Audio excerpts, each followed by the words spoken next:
Assalamualaikum warahmatullahi wabarakatuh. Ketemu lagi dengan saya, Bribka Suyono, di channel Suyono Listrik yang membahas tentang anxiety psikosomatik maupun asam lambung yang berdasarkan pengalaman yang saya alami.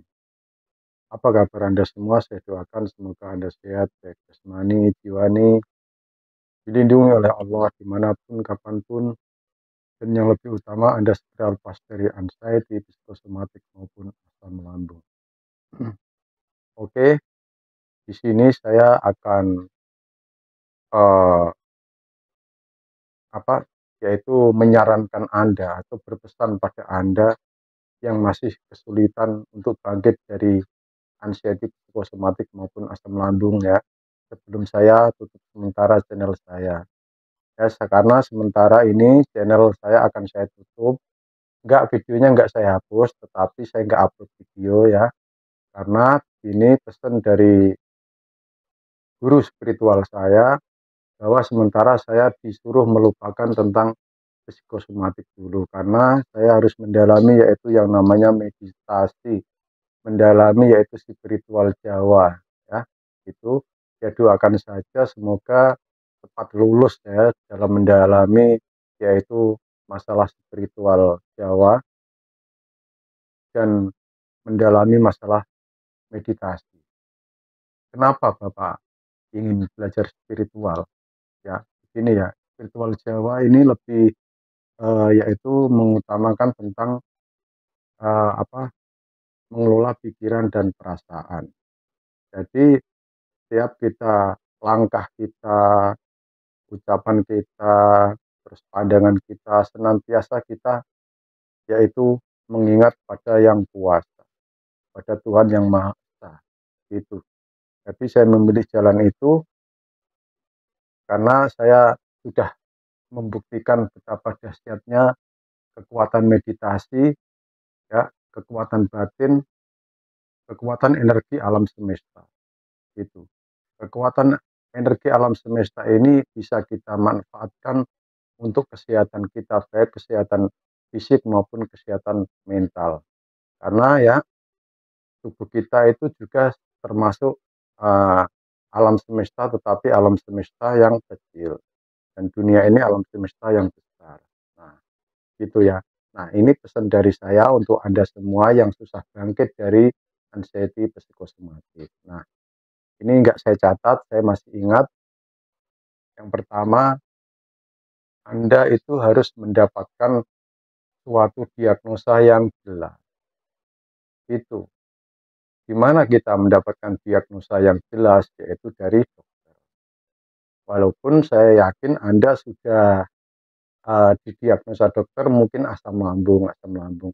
Tetapi setelah Anda didiagnosa dokter asam lambung, dikasih obat, kok nggak sembuh-sembuh itu kenapa? Masih cemas, masih masih apa namanya, seperti di dunia lain, seperti nggak nyaman, napas ngus-ngusan, sering panic attack, dan sebagainya. Anda kok masih merasakan sensasi psikosomatik ataupun sensasi di asam lambung di lambung Anda, padahal Anda sudah berobat ke dokter spesialis penyakit dalam, terus berobat ke dokter saraf, berobat ke dokter spesialis jantung, paru-paru, Anda dinyatakan sehat semua. Nah, jadi untuk itu diagnosa yang jelas itu memang dibutuhkan untuk tindakan kita selanjutnya.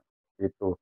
Terus yang kedua, kalau memang Anda sudah berobat, minum obat dari dokter spesialis penyakit dalam, paru-paru dan sebagainya, Anda kok masih begitu cemas saja terus. Nah, silahkan Anda ke dokter spesialis dokter kejiwaan ya, spesialis kedokteran jiwa ya, SPKJ, spesialis kedokteran jiwa itu.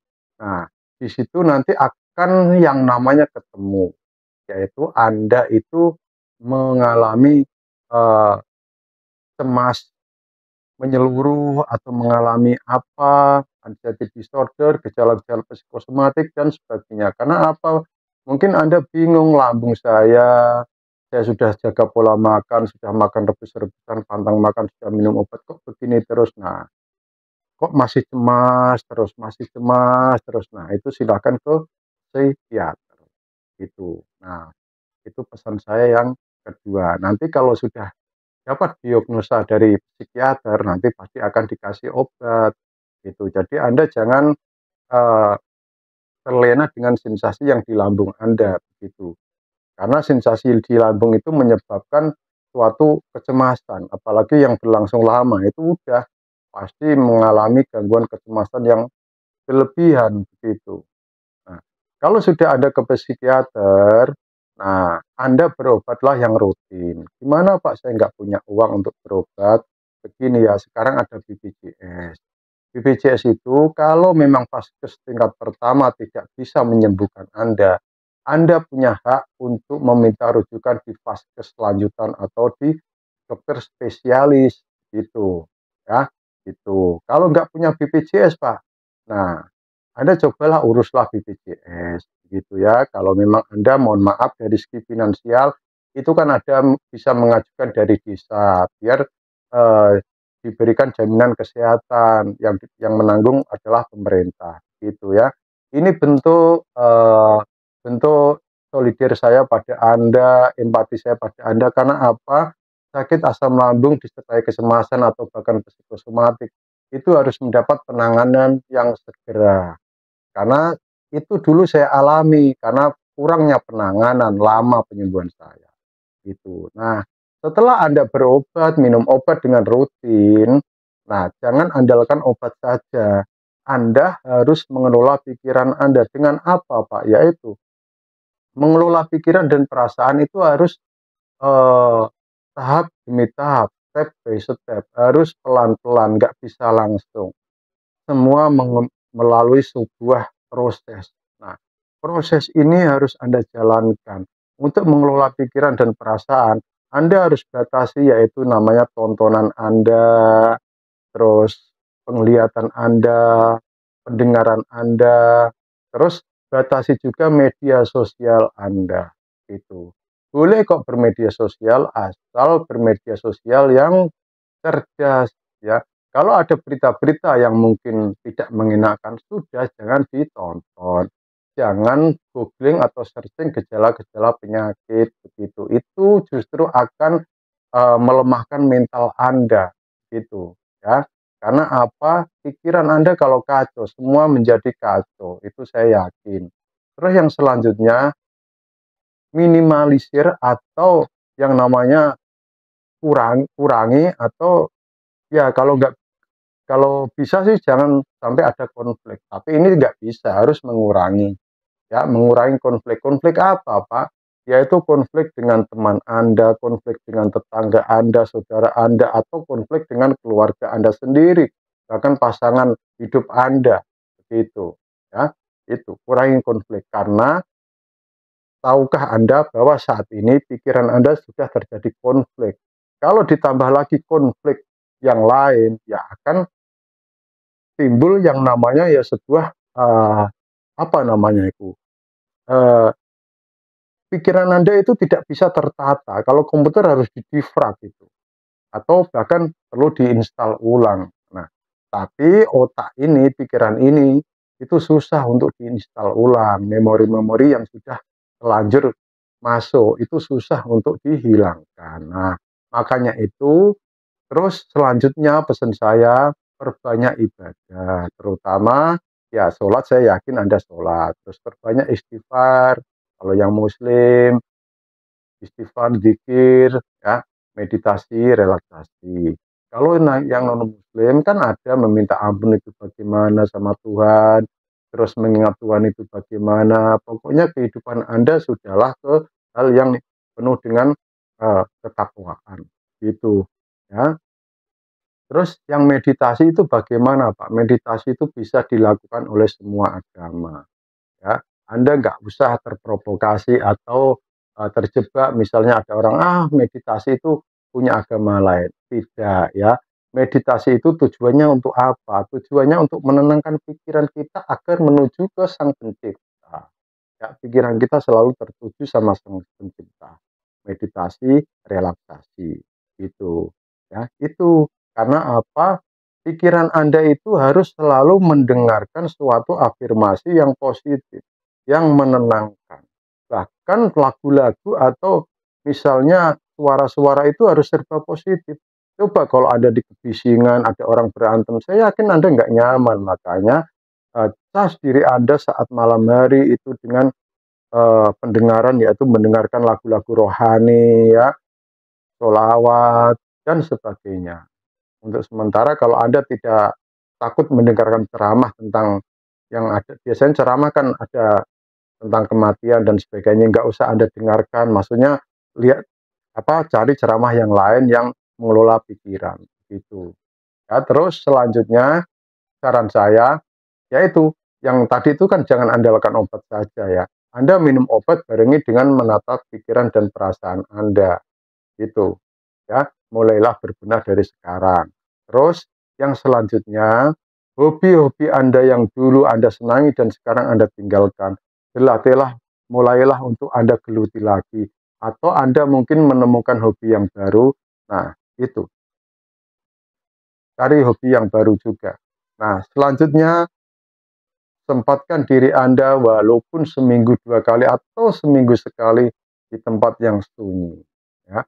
Di tempat yang sunyi, tidak ada kebisingan, ya, hanya suara alam atau suara burung berkicau, suara aliran sungai dan sebagainya, gitu ya. Nah, ini yang paling penting adalah merawat diri Anda. Merawat itu apa sih, Pak? Merawat itu adalah membersihkan dari energi-energi yang negatif, membersihkan dari eh, apa namanya, infeksi-infeksi energi yang negatif. Kalau ruwat itu ada dalam Jawa, spiritual Jawa itu ada. Begini ya, makanya orang Jawa itu ada yang bilang sawanen. Sawanen itu adalah orang yang sudah terkontaminasi dengan yang namanya energi negatif. Ya, misalkan kalau adat Jawa itu kalau nengok bayi itu disuruh ke dapur dulu, cuci cuci kaki atau ke dapur saja baru boleh memegang bayi itu. Nah, supaya apa? Bayi itu tidak sawanen ya, tidak sawanan dengan energi Anda. Nah, makanya dinetralkan di dapur gitu. Gitu ya. Nah, selanjutnya untuk merawat lagi itu adalah sempatkan diri Anda tiduran ya di tanah ya. Ada rumput, baik nggak ada rumput. Kalau bisa ada rumputnya. Sudah, Anda berbaring di tanah ini, yaitu di Ibu Pertiwi, terus ada rumput, itu adalah energi. Anda terbuat dari tanah, kita terbuat dari tanah. Nah, alangkah baiknya Anda sekali-kali lakukan itu. Terus dengan memandang ke angkasa atau memandang ke Bapak kita, Bapak Angkoso. Dan jangan lupa kalau orang Jawa selalu Anda itu sebut yaitu sedulur papat Anda. Sedulur papat limo pancer. Sedulur papat itu apa sih, Kak?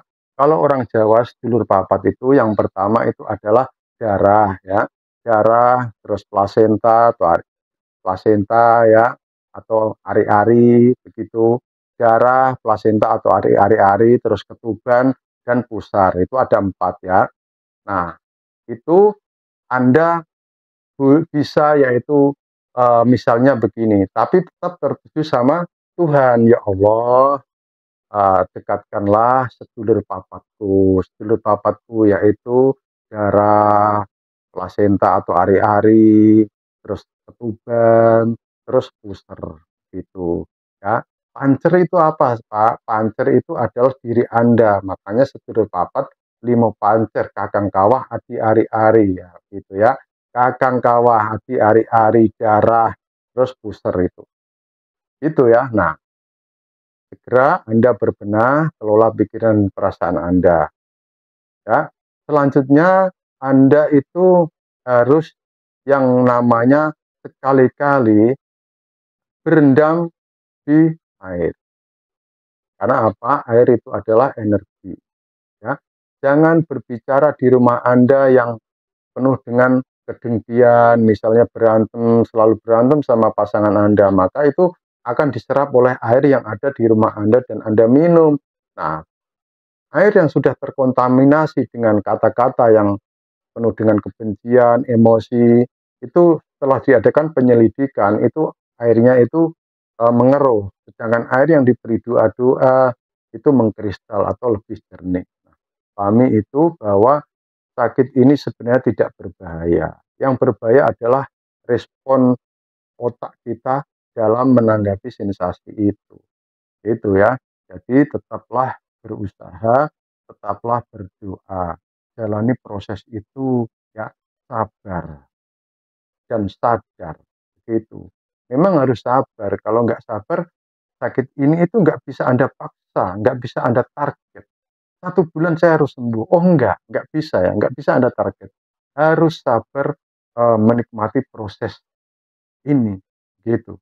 Harus menikmati proses karena bagaimanapun proses itu tidak akan membohongi hasil. Kalaupun proses Anda sudah Anda jalankan dengan sebaik-baiknya, kok Anda belum sembuh-sembuh, tidak ada ruginya Anda menjalankan proses yang baik-baik itu kan, nggak ada ruginya. Ingat, apa yang kita dapat pada saat ini, itu adalah benih yang kita tanam pada masa lalu. Dan apa yang akan kita dapatkan di masa nanti, itu adalah benih yang kita tanam pada saat ini. Nah, itu ya. Semoga Anda memahami ini, kita saling belajar, saya juga masih belajar. Mungkin hanya itu. Salam sehat dari Bribka Suyono. Wassalamualaikum warahmatullahi wabarakatuh.